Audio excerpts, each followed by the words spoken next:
we began to establish a few things that will help us or lead us in this discovery and adventure. Number one, we said God cannot lie. God cannot lie. We're not saying God does not lie. God cannot. Even if he wants to lie, he doesn't have the constitution that enables him to lie. So God cannot lie. We read that. Number two, God cannot do evil. God cannot do evil. Let no man say when he's tempted, I'm tempted of God, for God cannot be tempted with evil.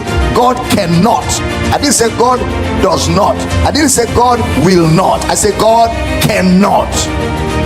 God can't. That's what the Bible teaches us. God cannot do evil. Number three, God cannot change. I am the Lord, I change not. God cannot change. Jesus the same yesterday, today, and forever. God cannot change.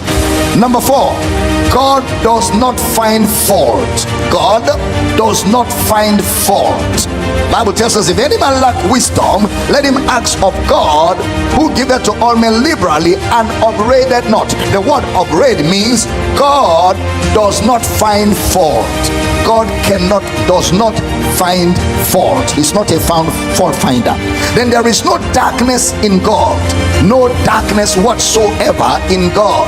First John chapter 1 verse number 5. First John chapter 1 verse number 5. PJ, let's go. This then is the message which we have heard of him and declare unto you, that God is light, and in him is no darkness at all. In him is no darkness at all. God is absolute light.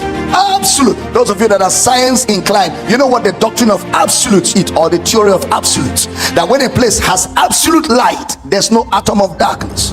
When a place has absolute darkness, there's no atom of light. God is not light, darkness. God is light, absolute light, and in him is no darkness at all. At all. Now pay attention. God is not the author of confusion.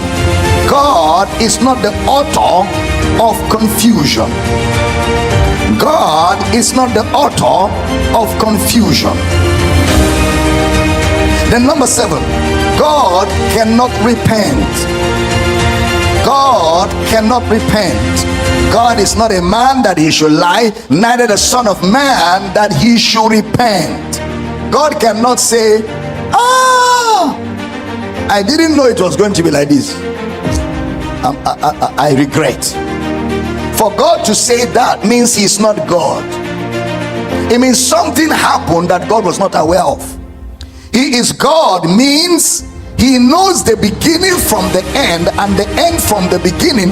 Nothing takes him by surprise. God will never say, hey, why didn't I see that? God will never say, oh, I'm sorry. God never repents, because before the beginning began, God was.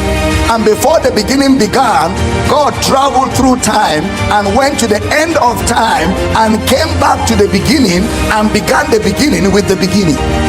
So nothing takes him by surprise. That you are seated in this building today, God already knew that before you were born. So you sitting here today is not a surprise. Those of you online, God saw that before you were born, that on this day 2025 you will be part of this service. Nothing takes him by surprise. That's why he is God. Are we communicating? God cannot repent.